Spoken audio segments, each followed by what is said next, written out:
There are secrets that die with people, and then there are secrets that eat them. For 10 years, the town of Solitude Creek had a secret of the second kind.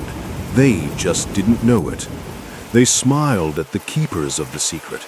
They praised their cooking, and sometimes they even ate at their table. My name is Leo, and I was the detective sent to uncover the truth. I just wish the truth hadn't tasted so familiar. The oppressive summer sun beat down on the city, painting a vibrant, cheerful picture of life outside. Inside the precinct, however, the atmosphere was anything but. I sat bolt upright, my back rigid, as I listened to the storm of complaints and reproaches crashing down from my superior. The 100-degree heat outside had nothing on the inferno of rage radiating from Chief Miller. He patted his considerable beer gut with one hand, while the other jabbed a thick finger at a stack of files that had just been dropped on his desk. His voice was a booming cannonade, so loud it felt like my eardrums were on the verge of bleeding. What in the hell has this department been doing? I get it. Some of these rural counties are underfunded. The training isn't up to snuff. I get it. But if they couldn't solve it, they should have escalated it, not buried it. A decade, Leo. For nearly a decade, they haven't found a single suspect. And now this? You know what the victim's family is doing right now? I didn't need to answer. He wasn't looking for one. They're gathering, calling the media. They're about to turn this into a national circus. And whose head is on the chopping block? Mine. If this case doesn't get solved, and solved yesterday, my pension is going to be the next thing that goes missing. I tuned out his long, rambling tirade and picked up the files. It wasn't just 1 or 2 pages, it was a tower of at least 10 thick binders, stacked neatly on top of each other. These were all the missing persons cases from the last 10 years, all from the same place. According to the records, there were a total of 19 official reports. That averaged out to almost 2 people vanishing every single year. The victims all disappeared from a town called Solitude Creek, a small, remote place up in the Oregon mountains, bordering a vast wilderness, sparsely populated, low income, a town where life moved at a crawl, at least a decade behind the rest of the country. 10 years is a long time, Chief, I thought, a bitter taste in my mouth. You were supposed to be overseeing that region. Some of this is on you. As if sensing my insubordinate thoughts, Chief Miller's glare intensified. He was already furious, and my silence was just fanning the flames. You think you're so damn smart, don't you, Leo?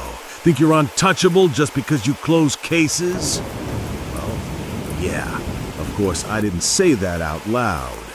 Just then, he spotted Sam leaning against the door frame, a smirk playing on his lips. Miller's anger found a new target. Good, you're here too. I've got a headache the size of Texas, and now I have to deal with this ghoul. Aren't you supposed to be in the morgue, Sam? Why are you always lurking around here? Sam pushed himself off the doorframe and walked in, placing a report on the corner of the desk. Heard the lion roar from down the hall, Chief, he said with a cheerful lack of concern. Big cases mean big paychecks, right? If it's too much for you, I'll gladly take the overtime. Miller buried his face in his hands. Ever since the old guard had retired, he'd been left to manage us, the new blood, and he hated it. He saw me as a quiet, stubborn mule who barely spoke, and Sam as a motor-mouthed instigator who loved getting a rise out of people. That's it, he suddenly roared, pointing a finger at both of us. You two, pack your bags. You're leaving for Solitude Creek tomorrow morning. Solve this thing, solve it fast, and when you get back, the first round is on me. A big one. Sam looked at him, his smile unwavering. And if we can't solve it, then don't bother coming back. Settle down there, get married, have kids for all I care. Just don't show your faces here until you find the person responsible. Before Sam could retort, Miller had shoved us both out of his office, the door slamming shut with a definitive crack. We stood there for a moment, a silent, mutual understanding passing between us. I wordlessly split the towering stack of files in my hands, giving him half. "Start reading," I said. "We leave at dawn." The next morning, as the sky was just beginning to blush with the first hints of light, we were settled into our seats on a long-haul bus. The slow, heavy roll of the wheels on the pavement seemed to mirror the weight in our stomachs. We didn't know what this case would bring, or if we would ever find the person or people behind it all. The first reported disappearance was in 2002. The victim was named Hayden Naum, an 8th grader. The file said he'd skipped school with some friends to go to an arcade near the school. Multiple witnesses saw him heading home after he was done playing. His family waited all night, but Hayden never came back. The police and his family turned the small town upside down, but found no trace of him. The prevailing theory at the time was that he was a rebellious teen who had run away from home. His grades were poor. He was known for skipping class, and he had recently started smoking, trying to act like a tough guy. It was a plausible story, so after a while, the town moved on. Then it happened again. And again. The local PD at the time, lacking the resources or perhaps the will to find a real culprit, kept finding convenient excuses to dismiss the connections. I grunted in frustration. "You can't hide a fire with paper," I muttered. "This latest victim, he's the son of a wealthy businessman, someone with influence. He wouldn't accept the empty platitudes from the local cops, so he rounded up all the other victims' families. Now it's all over the news, even hit the national networks. The brass can't sweep it under the rug anymore, so they finally called us in." Sam, reading his own set of files, nodded grimly. "Incompetence is one thing. That's worth 10 condemnations. But negligence? That's worth 1,000. Look at this, Leo. The victims' ages are all over the place, from teenagers to young adults in their 20s and 30s. After all this time, with no bodies or any other evidence found, it's safe to say they met a grim fate. Best case, they were trafficked. Worst case, they were killed and buried somewhere no one will ever find." He paused, his voice dropping. "The killer could be one person, 2 people, or a whole organization." I nodded, a dark thought crossing my mind. I let out a short, humorless laugh. "You think we might be their next targets?" Sam managed a weak smile, playing along to break the tension. "Could be. I mean, we're a handsome pair. Practically Hollywood material." He nudged me. "Speaking of which, I've always wondered. Your last name is Guo, but your first name is Leo. How'd that happen? Why not something that flows better, like Leo Guo?" I scratched the back of my head, a rare genuine smile touching my lips as I looked out the window. My mom. Back in the 90s, she was a huge Leonardo DiCaprio fan. Saw Titanic 7 times in the theater. She used to say the highest compliment you could give a man was to say he was handsome as Leo. She was so obsessed, when I was born, that was it. My fate was sealed. I felt a familiar lump form in my throat. My younger brother, his name is Aaron Gu. Mom had a thing for pop stars. The mention of my family brought a wave of unwelcome memories, and the air in our small section of the bus grew heavy. Sam, for all his bravado, suddenly looked awkward, his hands fidgeting in his lap. He wanted to say something comforting, but didn't know how. I quickly wiped at my eyes before any tears could fall, forcing a shaky smile. "Hey, if my mom had 2 more kids, We'd probably have a Chris and a Justin to complete the boy band. The conversation died there. We sat in silence, watching the world blur past as the bus rolled on, carrying us deeper into the mountains, toward the dying light of the afternoon. As dusk settled, casting long, skeletal shadows across the landscape, we finally set foot in Solitude Creek. We quickly found a dingy motel to check into, then set out to find something to eat. The town wasn't large. We walked, taking in the sights. The shops here closed early. It wasn't even 8 p.m., yet many homes were already dark, their occupants asleep. The only light came from the lonely street lamps and the cold, distant moon. There was nothing to do here. It was boring, tedious. This was country life. No glamour, no hustle. Just a slow, quiet rhythm. My culinary tastes are as bland as my personality, so I was about to suggest a generic diner when Sam pointed to one. But I pulled him past it, toward a small noodle shop 2 or 3 doors down. Sam gave me a sideways glance. The place was tiny, a bit shabby, but clean. The shop was on the ground floor, the owner's residence clearly on the second. The store front was narrow, but the building stretched far back. He was surprised I'd opted for something with broth, but he didn't question it and followed me inside. "Menu's on the table. Yell when you know what you want," a woman's voice called from the back. Sam picked up the laminated menu, impressed. Wow, for such a small place, they've got everything. Noodles, soup, fur, buns, you name it. Let's see, I'll have a bowl of the minced pork noodles. He looked at me. "Leo, what about you?" I had been scanning the room, my appetite non-existent. "I'll have the same," I replied absently. Just then, a gaunt man emerged, carrying 2 glasses of iced tea. His face was weathered, but seemed kind, genuine. "You two ain't from around here, are ya?"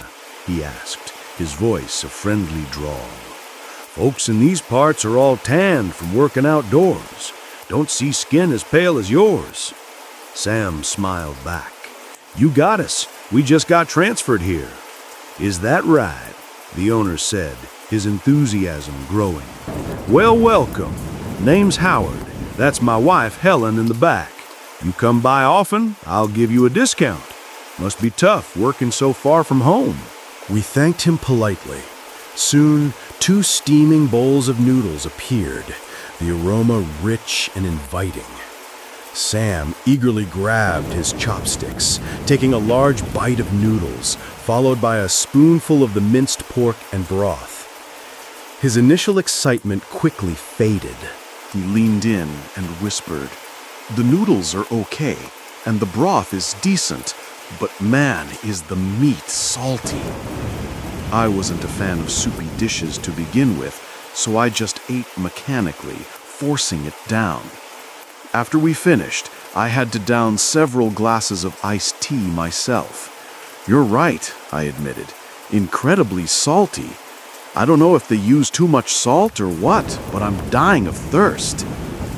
It was getting late. We paid our bill and were waiting for our change when a familiar figure emerged from the back of the shop, descending the stairs from the residence above. All 3 of us froze, staring at each other. It was Elias, the psychic. It was too awkward to leave, too awkward to stay, and none of us knew if we should say hello. I saw Sam tense up, ready to intervene if a fight broke out, but he was overthinking it. I wasn't angry like the first time we'd met. I simply looked at Elias, my voice calm. "What are you doing here? Seems like I run into you everywhere." Elias gave a faint, knowing smile. He seemed surprised that I was so composed, a year having clearly matured my perspective. "Hello to you too," he said, his voice low and smooth. "I've consulted the cards. Our paths are destined to cross many more times." We all understood the unspoken message and fell silent. Sam and I stood to the side as we faintly overheard Elias speaking to the diner owner, Helen. "Teddy is not in immediate danger," he was saying in a hushed tone. "I haven't found the root cause yet. Give me one more day. I'll be back." Howard and Helen nodded anxiously, profusely thanking him. After his business was concluded, Elias walked towards the door. As he passed us, he offered another one of those inscrutable smiles. I couldn't tell if it was meant to be mocking or if it held some other, deeper meaning. I pushed the thought aside.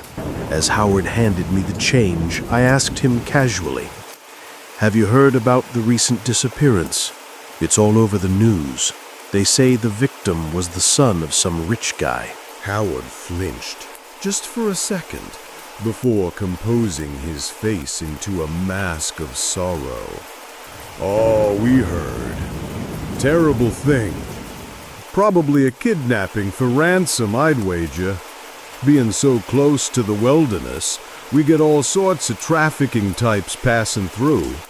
Who knows if that poor boy ran into them?" After he finished speaking, he gave me the rest of the cash. We took it and turned to leave. Just before we stepped out the door, Howard called after us, "You boys come back soon, you hear?" The next morning, at the local sheriff's department, I convened an emergency meeting. The room was filled with sluggish, uninterested deputies, their apathy a palpable force. I couldn't help but let my anger show, slamming my hand down on the conference table. "Are you all really this calm?" My voice cut through the silence. "For over 10 years, there have been nearly 20 disappearances. Have you solved a single one? Orders have come down from the top. If this case isn't cracked, everyone who ever touched these files will be held responsible. At best, you're demoted. At worst, you're fired. We can't let this department's reputation erode any further." At the mention of their jobs, they finally straightened up. They might not care about the cases, but their paychecks, the livelihood of their families, that was another matter. Their faces adopted a mask of seriousness, but I could feel the resentment simmering beneath the surface. To them, Sam and I were outsiders, arrogant city boys who'd come to lord it over them, the seasoned veterans. Sam saw it all, but he didn't care what they thought.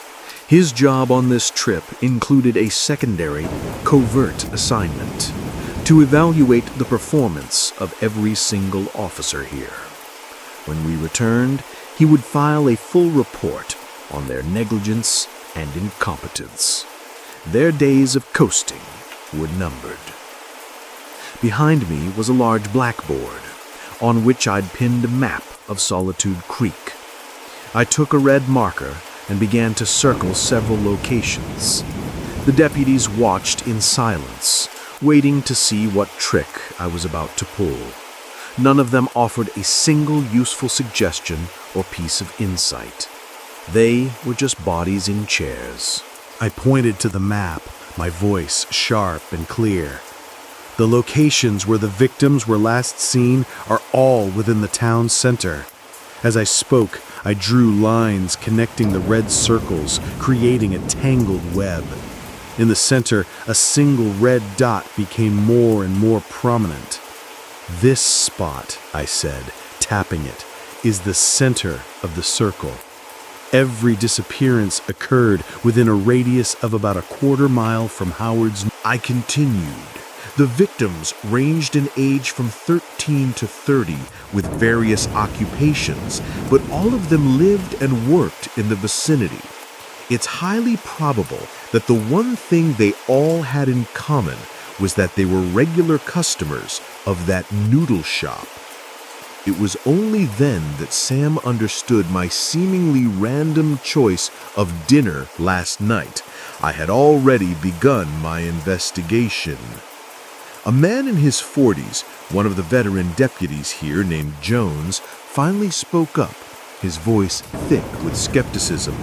"I eat at Howard's all the time, so you're saying you suspect them, Howard and Helen? They're good people." I didn't affirm or deny it. My gaze remained fixed on the map. We investigate what the evidence tells us to investigate. Right now, this is the only lead we have. I turn to the room. Everyone splits up. I want you to re-interview every witness, every family member. Go over every detail, no matter how small. Sam and I will start by canvassing the neighborhood around the diner. Though they were clearly unhappy, the threat to their careers was enough to get them moving. Sam and I didn't waste a moment either. We got in our department-issued sedan and drove to the street where Howard's Nudes was located. To avoid drawing attention, we were in plain clothes.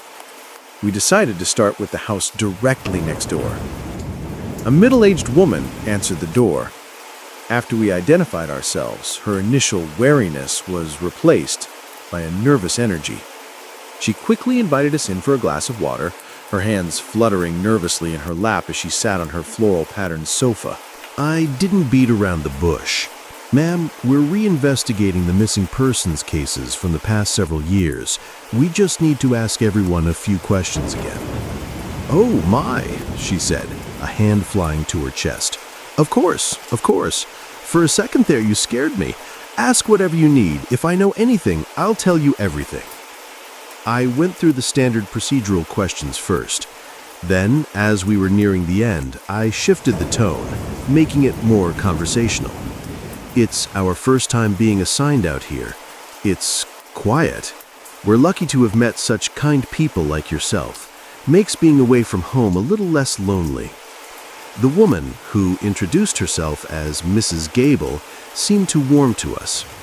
She looked at us with genuine pity. Oh, you poor boys. It must be hard with no wives or family to follow you. I bet you're eating out for every meal, aren't you? Nothing beats a home-cooked dinner. Sam, ever the charmer, picked up the thread. You're telling me places like that noodle shop next door, Howard's, they must make a killing off guys like us. Leo and I are in there so often, the owner probably knows our orders by heart. The moment he mentioned the diner, Mrs. Gable's demeanor soured. A shadow passed over her face, and she seemed to withdraw. Sam, pretending not to notice, continued enthusiastically. The food's a little salty, sure, but it's cheap, and they give you so much meat. You definitely get your money's worth. That was the wrong thing to say. Mrs. Gable couldn't hold back any longer.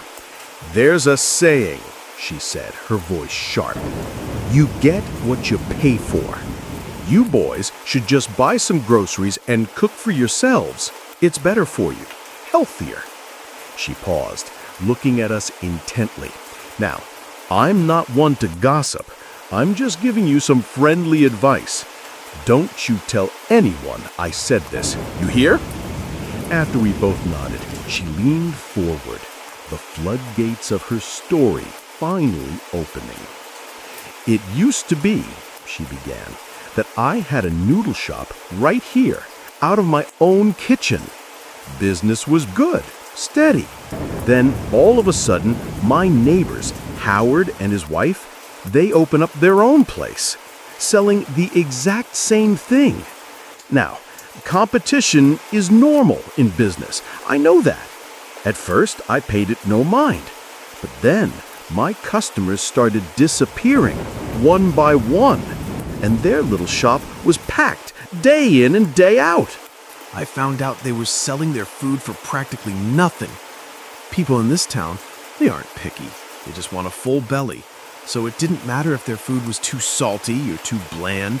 As long as the portions were big and the price was low, they had a line out the door. She scoffed, the memory still fresh and bitter. I always sold my food at a fair price, just enough to make a small profit. For them to sell it that cheap, they had to be losing money. Unless they were getting their ingredients from somewhere unsavory. Convinced they were using substandard meat, she reported them to the health department, but the inspection came back clean. All their supplies had clear origins, all up to code. When Howard and Helen found out I was the one who called the inspector, her voice dropped to a fearful whisper. He went insane. He came storming over here, brandishing a huge meat cleaver. "You old hag," he screamed. You try to ruin my business, I'll ruin you. I'll chop you to bits. I was so scared, I didn't dare step outside. I just stood in my house and promised him I'd shut down my shop, that I wouldn't sell food anymore. Only then did he and his wife leave. She shook her head, her expression a mix of contempt and pity. Are they selling for the love of it? Please. That family is dirt poor. And their son? Their son is sick. Has been for years. Can't even get out of bed. When you ask them about it, they say it's because they raise their own pigs, so their costs are low. Pigs? You have no idea the noise from that house, day and night. The squealing of pigs, the endless thump, thump, thump of chopping, and their dogs always barking at something in the yard. No one on this street gets a decent night's sleep. I asked, why didn't anyone report them to the authorities? Mrs. Gable gave me a look that said I was hopelessly naive. After he came at me with a cleaver, who would dare cross him? He's got a temper like a forest fire. You get too close, you get burned. No, we just swallow our anger. She leaned in conspiratorially. I think their son is paying for their sins. That's why he's so sick, you know? It's karma. The doctors are stumped. I heard they even hired some kind of psychic to perform rituals. Praying to God won't help when you lived your life like the devil. You should be good to people. That's what matters. It was clear Mrs. Gable was a walking, talking neighborhood watch camera. She knew everything about everyone. Fearing she'd launch into another story, Sam and I quickly made our excuses and stood up to leave. She seemed disappointed the chat was over. You boys come by any time you're free, she called after us. It gets lonely here all by myself. We nodded and practically ran out of there. That evening, Sam and I took Mrs. Gable's advice and went to the local market to buy something to cook. As we wandered through the aisles, unsure of what to make, Sam couldn't help but bring up the case. I thought Howard seemed so harmless. Who knew he had that in him? I was busy inspecting various cuts of meat and vegetables, my mind elsewhere. When it comes to livelihood, anyone can become a monster, I said distractedly. What should we cook? Something simple. Scrambled eggs and tomatoes? After wandering aimlessly for another 10 minutes, Sam agreed. This is why I appreciate homemakers so much, he sighed. Just thinking about what to eat every day is a headache. If I ever get married, I'm eating whatever my wife cooks. I will never complain. After buying our meager ingredients, we headed back to our car. And that's when we saw him. Elias. His car was parked right next to ours. The three of us stood there, 6 eyes locked in another awkward, silent standoff. Sam, ever the icebreaker, glanced at the plastic bags in Elias's hand. You eat food too? I thought you survived on incense and moonlight. Elias looked at Sam as if he were a particularly slow child. I'm a psychic, not an angel. Of course I eat. He then glanced at the eggs and tomatoes in our bag. A moment of calculation passed over his face before he spoke. Why don't you two come eat with me? My rental is just around the corner. Sam and I were both intrigued. We glanced at his grocery bags, which were far more promising than ours. We could see a pork shank, pickled greens, some dried squid, and a 6-pack of beer. It was almost as if he knew he'd be running into us. Sam was tempted, but he shot me a look, worried I'd refuse. That's a kind offer, but we wouldn't want to impose. Besides, we already bought our food. Elias simply said, I'm making braised pork shank with pickled green soup, and I have beer. He paused, his gaze turning serious. Besides, I have something I need to discuss with you both about Howard. That settled it. All pretense of politeness vanished. I looked at him and nodded. You were following us. Elias shook his head. Nothing so crude. I simply don't believe our meetings are a coincidence. He gestured down the street. This is a public place, not ideal for conversation. Let's go to my place first. Once at his rental, Elias shooed us out of the kitchen, insisting we make ourselves at home. He moved around the small kitchen with a surprising efficiency. An hour later, a full, fragrant meal was on the table. The colors were vibrant, the smell intoxicating. We took a bite of the pork shank. It was so tender it melted in our mouths. For a while we just ate, the silence filled only with the sound of our chewing. After we had eaten our fill, Sam finally felt ready to talk business. If you ever quit the psychic gig, he said through a mouthful of food, you should open a restaurant. This is amazing. I'd be your first customer. I added, it could be a backup career in case you ever get arrested. The good-natured atmosphere immediately evaporated. Elias put down his chopsticks, looking thoroughly unimpressed. You two have a real talent for killing a mood. He sighed. And for the record, I'm a psychic, not a monk. I'm allowed to eat salty food. Now, you mentioned the day we met at Howard's shop. You wanted to know what I was doing there. Sam leaned forward, all business now. You came down from upstairs, from their home. Elias didn't try to hide anything. They heard from someone that I was effective, that I could cure their son's illness. They live in the middle of nowhere, so they paid a premium for me to come all the way out here. I scoffed. What's wrong with their son? You're not a doctor.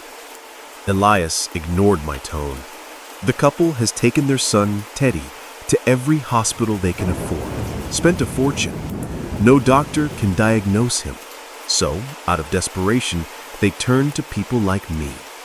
Unfortunately for them, they mostly found charlatans who took their money and did nothing. Sam, as a man of science, was intrigued. What kind of illness? What are the symptoms? He's 10 years old, Elias explained. They say he's been sick his whole life, a walking pharmacy. As he got older, it got worse. He sleeps constantly, in a deep stupor.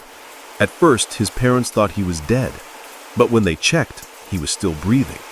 When he does wake up, he just cries and screams about the pain. Elias's voice grew grim.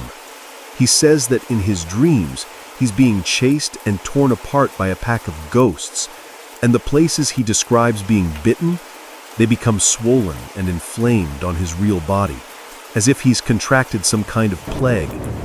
He also says his body feels heavier and heavier, like a dozen people are lying on top of him. With a story like that, who else would they call but a psychic? Sam suddenly remembered a case of his own, where a ghost had tormented him in his sleep. Having experienced the supernatural firsthand, he was immediately drawn in. So the kid's haunted? I've heard people with a weak spiritual presence are more susceptible to that. Elias nodded. The first time I stood outside that diner, I could feel it. The orangey, the resentment. It was thick enough to choke on, soaring into the sky. This land has seen conflict, sure, but that was long ago. Why would spirits who have no grudge against this family torment a child so relentlessly? When I visited recently, he continued, the dark energy on Teddy's forehead had deepened to a near black. If the source isn't dealt with, he'll only live for another 2 or 3 months, 6 at the most. I looked at him, a new understanding dawning. You can control spirits. Surely you can find a way to save him. I was referring to a previous case where he had admitted to commanding a host of spirits. This should be a simple matter for him. It's not that simple, Elias countered. Everything in this world is bound by cause and effect. I need to find the source of the problem before I can devise a solution. He added, for now, he's stable. I visited the local shrine and prayed to the earth god to protect the boy's life force. But even that is a temporary measure. The temples are closed, abandoned, or under renovation. It's as if even heaven doesn't want to interfere in this family's business. Sam finally pieced it together. That's why you want to work with us. You think the parents are the problem. Elias nodded. his purpose clear. "I need to find the cause, to save the boy. Can you tell me what you know? How were they involved in your case?" I laid it all out for him. The disappearances, the timeline, the geographical pattern, and what Mrs. Gable had told us. Elias listened, his expression unreadable. After a long silence, he offered a theory. "The couple might be the kidnappers," he said slowly. "But I don't think they're human traffickers. I think it's something far more terrifying." He looked directly at us, his eyes dark with certainty. "I think they're harvesting organs." Though we had already considered that the victims were likely dead, hearing it stated so boldly sent a chill down my spine. Sam was incredulous. "How do you know that? Are you saying there's a whole network behind them?" "I don't know if there's an organization," Elias admitted, "but I believe Howard and Helen are acting alone, butchering the bodies themselves to take the organs. It's the only explanation for the overwhelming aura of death and resentment clinging to that house. And there's the old saying, the sins of the father are visited upon the son. A 10-year-old boy being tormented by ghosts until he's on the verge of death. It only makes sense if his parents are committing unimaginable atrocities." A heavy silence fell over the room. Each of us was lost in our own dark thoughts. The delicious meal on the table now seemed grotesque. After a moment, Elias broke the silence, using his teeth to open a bottle of beer and pouring 3 glasses. "I forgot to tell you something," he said, pushing the glasses towards us. "Teddy, he told me about the places he sees in his dreams, the places where the ghosts chase him. I was curious, so I used my ability to look into his dreamscape. I recognized some of the locations from the real world. Teddy's been sick his whole life. He's barely ever left that house. So how would he know what these places look like? I believe the dead are showing him." He described the first place, a river of blood flowing into the sea, with dead fish floating on the surface, and a massive, ancient banyan tree on the bank. I searched around Solitude Creek and found it. It's a real river. But in reality, the water is clear. The fish are alive. The second place, he said, was a small alley in the market. Sam and I looked at each other, a jolt of recognition passing between us. "You don't mean?" Elias nodded grimly. "The very same market where we met this afternoon. In the dream, the alley was piled high with broken, bloody beer bottles." He then described a third and fourth location, and with each one, my and Sam's faces grew tighter, our expressions stranger. Finally, Elias paused, his eyes sharp and probing. "Do you know what the final place I saw in his dream was?" Sam was still processing the information, but I saw the pattern instantly. "Howard's Noodle Shop," I answered, my voice flat. "The kitchen." Elias's eyebrows shot up in surprise. "You're quick, very quick." "Yes, I saw the kitchen, lit by a single dim bulb. I saw a hand holding a knife, bringing it down again and again, and on the blade of the knife there was a small crack, exactly like the one on the meat cleaver in Howard's shop."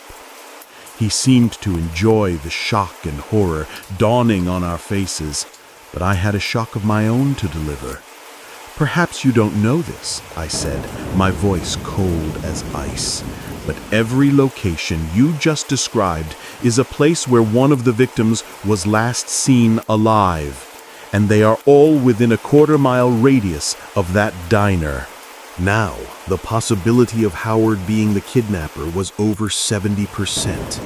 The only question was whether his wife was an accomplice, or if she was just another victim of his manipulation.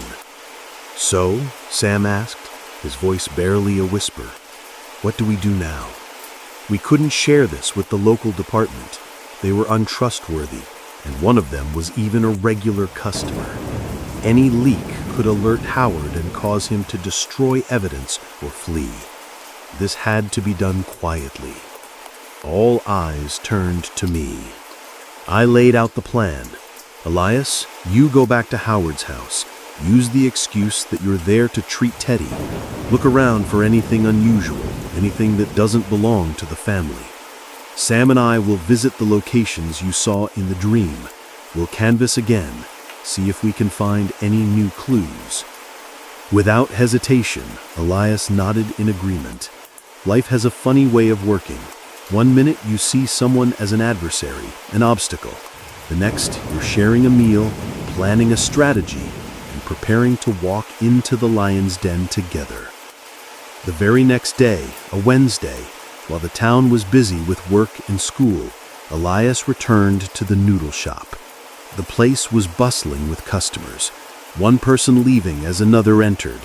Howard and his wife were working non-stop, sweat soaking their clothes. For Elias, this was the perfect opportunity.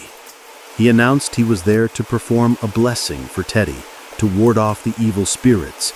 Helen was about to drop her work to accompany him upstairs, but Elias quickly waved her off. Please, you two keep working. With so many customers, one person can't handle it all. Besides, I require absolute solitude when I perform my rituals. The presence of others is a distraction. His reasoning was sound, so they didn't argue, thanking him profusely. He gave them a placid smile, which vanished the moment he turned his back. If he didn't know the truth, he too would have been fooled by their simple, hard-working facades. Who could believe that beneath those masks were monsters who would tear you limb from limb the moment you let your guard down? Elias quietly opened the door to Teddy's room. It was pitch black inside. He switched on the small nightlight on the bedside table, its dim glow revealing the boy lying motionless on the bed. Elias couldn't tell if he was asleep or simply unconscious from the spiritual torment. He took out a protective charm he had made the night before and carefully placed it around Teddy's neck. The dark aura on the boy's forehead seemed even blacker than before. He didn't waste any more time. Teddy's room had a window that looked out over the backyard. Every time Elias had visited, it had been shut tight.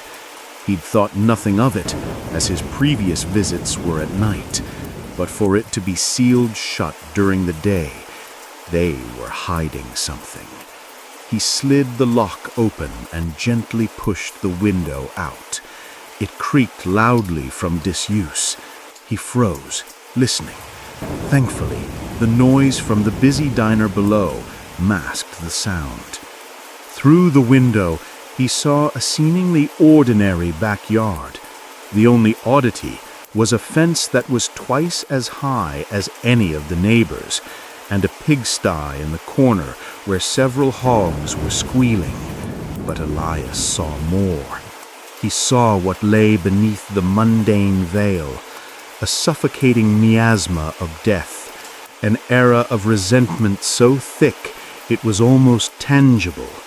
He'd only encountered such malevolence on battlefields and in graveyards. Knowing the couple was busy downstairs, he carefully climbed out of the window and dropped silently to the ground below.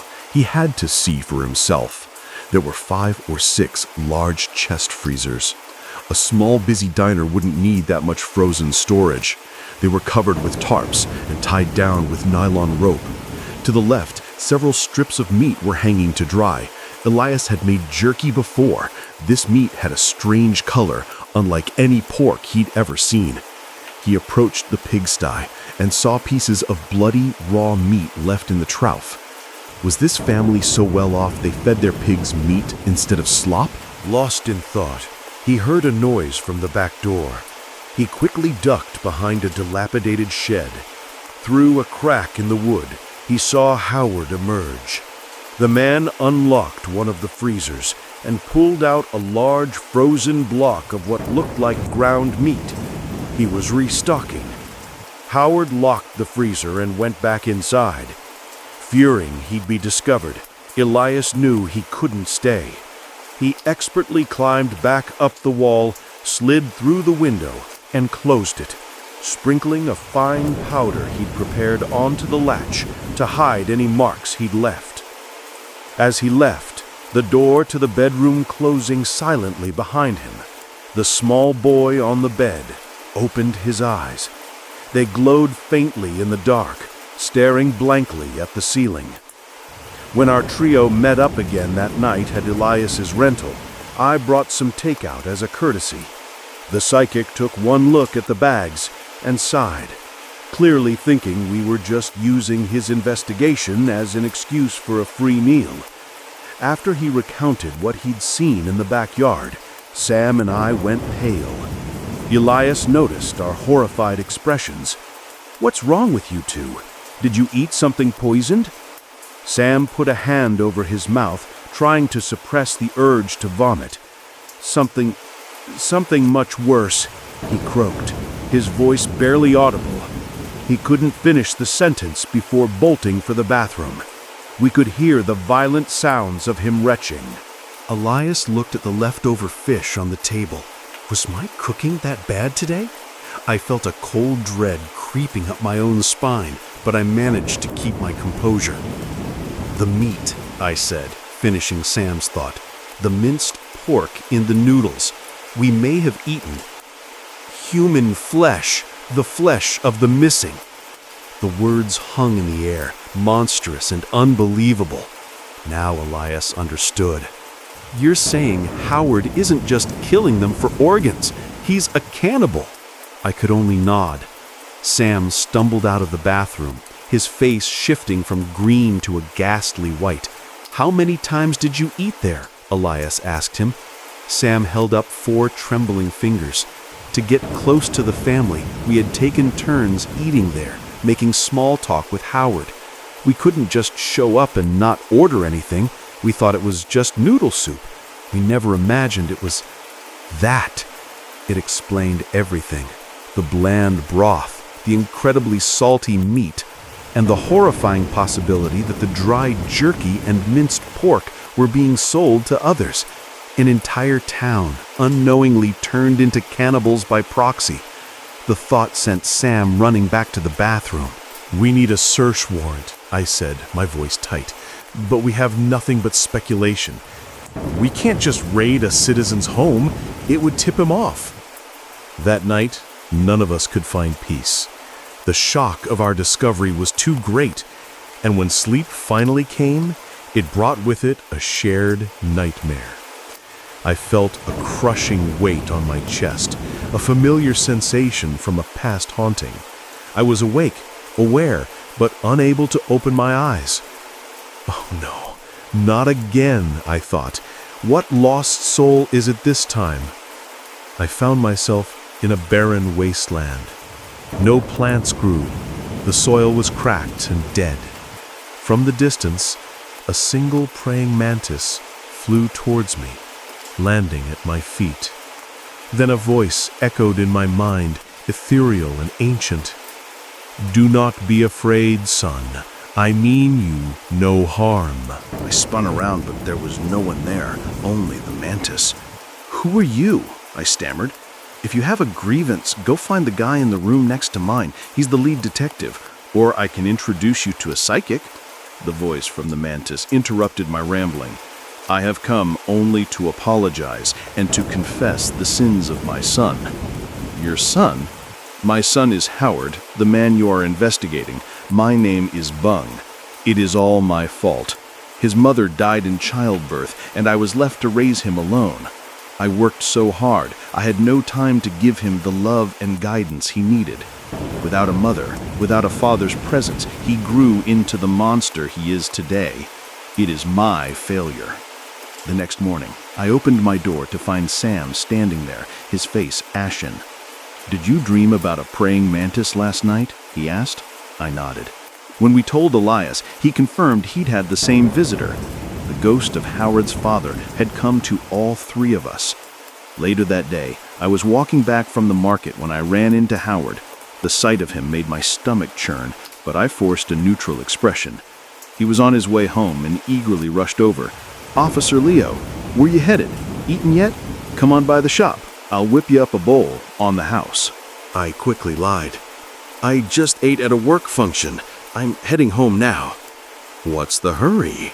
he insisted, his grip on my arm surprisingly strong. "Come hang out for a bit. It's not like you have a wife and kids to rush home to." His persistence was unnerving. I tried to demur, feigning exhaustion. "Maybe another time.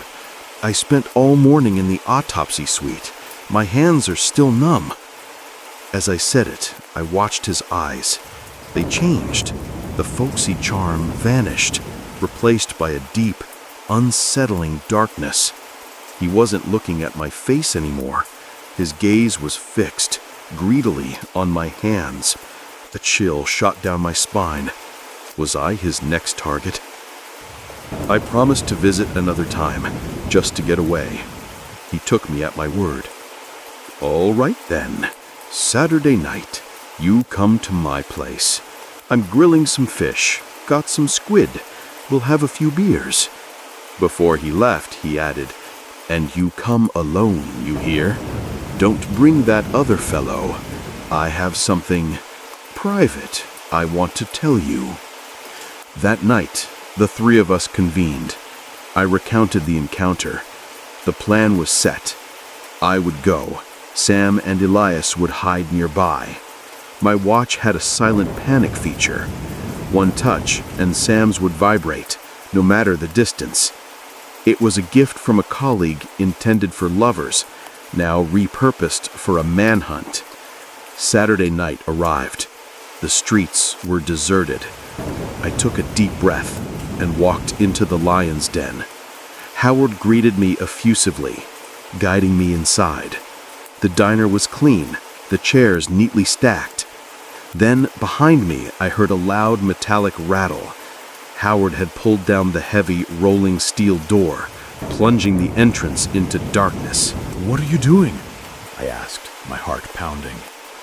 "Keep the draft out," he said casually, locking it from the inside. "And keep prying eyes away. When you want to leave, I'll open it." Yeah, right, I thought. Helen brought out 2 bottles of home-brewed liquor. I sat at the table, my mind racing. This was it. This was how they did it. I looked at the table laden with food and feigned regret. "If I knew you had such a feast, I would have brought Sam." Howard waved his hand dismissively. "I told you to come alone. I don't like that friend of yours. He's always so gloomy." Helen chimed in, praising me to the heavens. "Not like you. So handsome and so polite. If I had a daughter, I'd set you up in a heartbeat."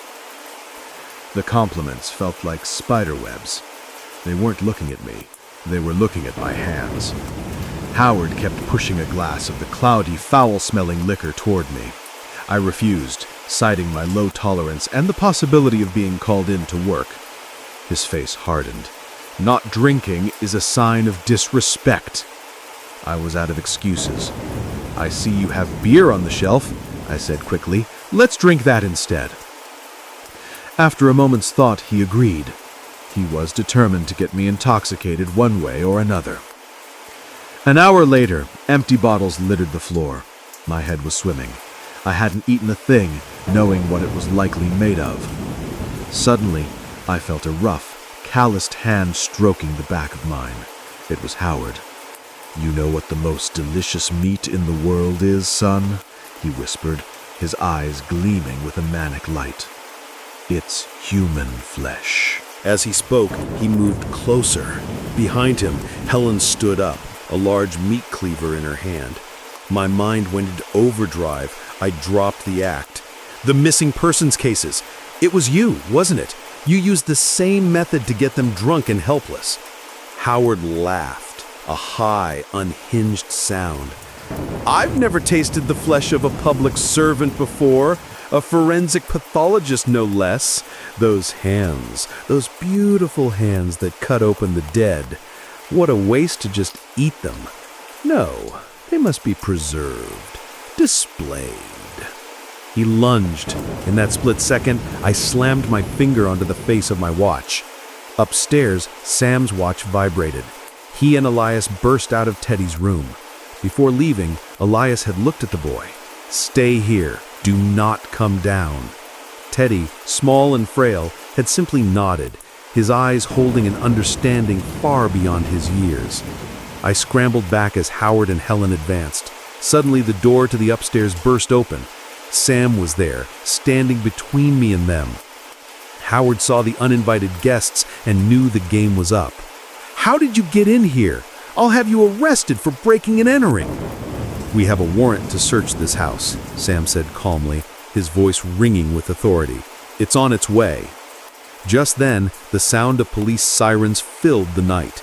Elias had already gone out the back to open the front door. 3 police cruisers screeched to a halt outside. The neighbors, awoken by the noise, flooded the streets. Howard and Helen tried to make a run for it, but were quickly subdued. The search began. I followed the team upstairs. The moment they opened the door to the master bedroom, a putrid smell, the unmistakable stench of death rolled out. The room was simple, except for the shelves. They weren't filled with books. They were filled with large glass jars. Inside, floating in yellowish liquid, were human parts. Eyeballs, tongues, ears, even genitalia. It was a gallery of horrors. I opened the first closet, normal clothes. Then I opened the second, larger one. The officers behind me gasped.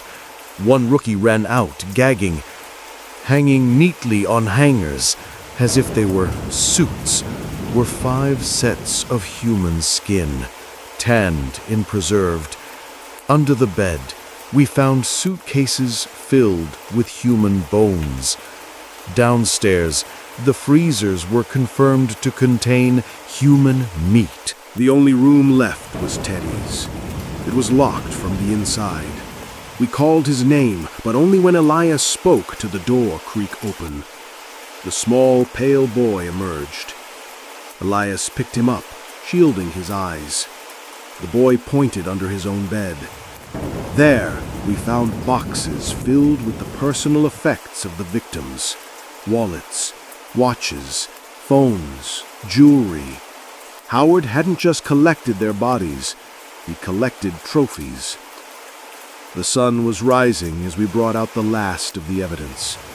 The crowd of neighbors was still there, buzzing with morbid curiosity. Mrs. Gable pushed through. "What about the boy?